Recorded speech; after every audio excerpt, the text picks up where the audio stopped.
दो टोक जवाब दे दिया। अमेरिका पर वाज़ेह कर दिया कि पाकिस्तान बराए फरोख्त नहीं है। DGISPR कहते हैं कि हमें अमेरिका से पैसे नहीं, एतमाद चाहिए। पाकिस्तान ने खुद पर मुसल्लत की जाने वाली जंग भी लड़ी।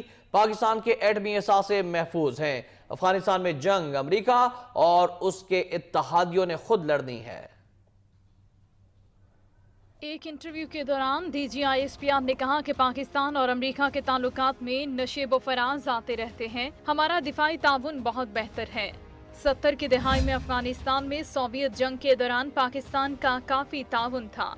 उन्होंने कहा कि दहशतगर्दी के खिलाफ जो जंग चल रही है, क्या वो पाकिस्तान के ताउन के बगैर मुमकिन थी? क्या अलकायदा के खिलाफ ऑपरेशंस पाकिस्तान और पाकिस्तानी फोर्सेस के ताउन के बगैर मुमकिन थे?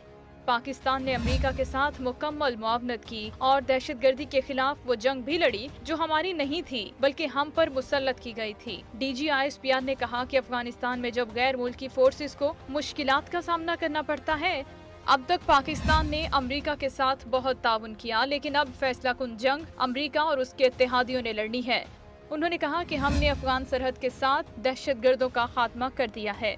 जो दहशतगर्द खला का फायदा उठाते हुए वहां चले गए, उनके खिलाफ अफगान फोर्सेस ने कार्रवाई करनी है और उस खला को खत्म करना है। इत्तेहादी फौज को अफगानिस्तान में TTP के ठिकाने खत्म करना होंगे।